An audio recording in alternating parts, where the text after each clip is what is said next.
नमस्कार शेतकरी मित्रांनो, मी अनुप फाळके अनुभव शेतकरी मित्रांचा या यूट्यूब चॅनलवर आपलं स्वागत करतो आहे.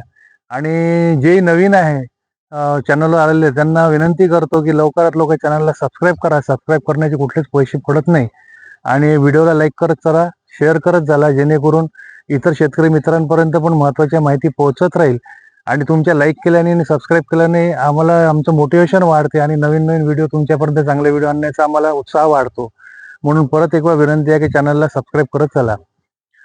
शेतकरी मित्रांनो, आपण सगळे जवळपास महाराष्ट्रात सोयाबीन पिकं, महाराष्ट्र म्हणा किंवा मध्य प्रदेश, इकडे तिकडे आपण सोयाबीनची पिकं भरपूर लावतोच आपण.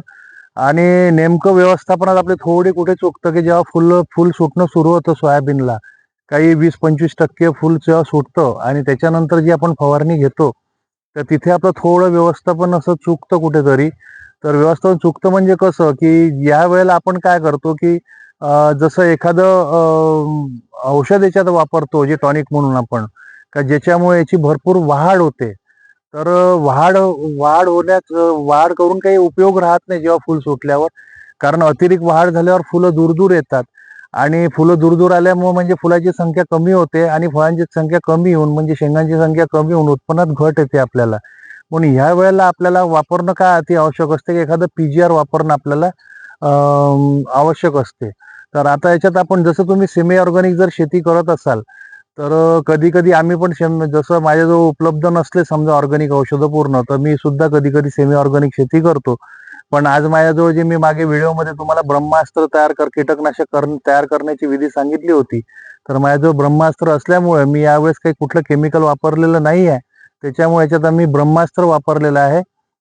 तर जर कोणी सेमी ऑर्गॅनिक शेती करत असाल तर तुम्ही याच्या आतमध्ये जसं आता काचरा दिसतोय सोयाबीनवर थोडा, म्हणजे अळीचा प्रादुर्भाव, उंटअळीचा थोडा बहुत प्रादुर्भाव दिसतोय. अति प्रादुर्भाव जरी नाही आहे पण थोडा बहुत आहे. तर त्यासाठी आपण एकतर प्रोफेनोफॉस वापरू शकतो किंवा क्युरेक्स सुपर वापरू शकतो किंवा क्लोरोफायरिफॉस आपण हे वापरू शकतो. म्हणजे हे आपल्याला स्वस्त औषधं कमी खर्चात आपला फवारणी याची होऊन जाईल. तर आपल्याला हे किती वापरायचं? 15 लिटर पाण्यात 40 मिली आपल्याला वापरायचा प्रोफेनोफॉस, क्युरेक्स सुपर किंवा क्लोरोफायरिफॉस. तिन्ही औषधून कुठलं एक वापरायचं आहे. आता आमच्याजवळ ब्रह्मास्त्र उपलब्ध असल्यामुळे आम्ही तयार केलं होतं मागे. ब्रह्मास्त्र उपलब्ध असल्यामुळे आम्ही 15 लिटर पाण्यात 300 मिली ब्रह्मास्त्र वापरलेलं आहे अळीच्या नियंत्रणासाठी.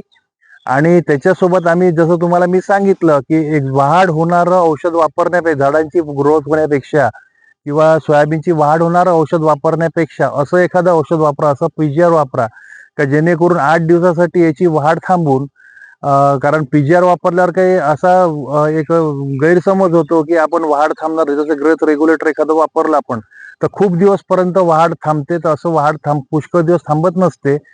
जास्तीत जास्त 7-8 दिवस पर्यंत वाढ थांबवते. म्हणजे वाढ थांबते म्हणजे की त्याची जी फुलांची सेटिंग आहे हे करण्याचं काम चांगलं करते. किंवा आपण फुलं याच्या आधी जेव्हा आपण वापरतो कुठल्या पीजीआर, तर झाडाची सेटिंग करण्याचं काम ते करते, ज्याच्यामुळे फळफांद्या वगैरे भरपूर येतात, फुलं भरपूर येतात. तर आम्ही पीजीआर म्हणून याच्यात एक धन्वंतरी कंपनीचं हे RPH 76 वापरलेलं आहे. याच्यात भरपूर मायक्रोन्यूट्रन्स पण सगळ्या प्रकारचे आहे जे आपल्या पिकाला पाहिजे असते. जर सोयाबीनला जे मायक्रोन्यूट्रन्स आपल्याला पाहिजे सध्याच्या परिस्थितीत, हे सगळेच मायक्रोन्यूट्रंट याच्यात आहे आणि पीजीआरचं सुद्धा काम करते. म्हणजे जे पण फुलं येईल हे सेटिंग करण्याचं काम हे धन्वंतरीचं RPH 76 करते. त्याच्यानंतर आम्ही भरपूर फुलं येण्यासाठी एक धन्वंतरीचंच एक हे फ्लोरा डिश म्हणून वापरलेलं आहे. तर RPH 76 आणि 15 लिटर पाण्यात 50 मिली वापरलेलं आहे. 15 लिटर पाण्यात 50 मिली वापरलेलं आहे. आणि हे RPHचं फ्लोरा रिच जे आहे, म्हणजे धन्वंतरीचं फ्लोरा रिच जे आहे, 15 लिटर पाण्यात आम्ही 20 मिली वापरलेलं आहे. बरं, कुठल्याच कंपनीचं मी प्रमोशन म्हणून नाही करून राहिलेलो आहे.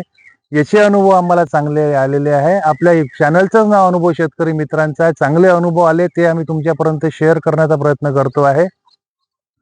तुम्हाला जर हे मिळालं तर खूपच छान. नाही मला तुमच्याकडे जे उपलब्ध पीजीआर आहे किंवा फुलोरा येण्यासाठी ते तुम्ही वापरू शकता नक्कीच. पण याचे एक वेळा रिझल्ट घेऊन बघा, खूप छान रिझल्ट आहेत. आणि याची सेटिंग झाल्यामुळे काय होतं, निश्चितच फुलाची संख्या वाढते, त्याच्यानंतर फळांची संख्या म्हणजे शेंगांची संख्या वाढते. निश्चितच 20 ते 25% आपल्या सोयाबीनात उत्पन्नात भर होते. माहिती आवडली असेल तर चॅनलला सबस्क्राईब करा, व्हिडिओला लाईक करा, शेअर करा. धन्यवाद.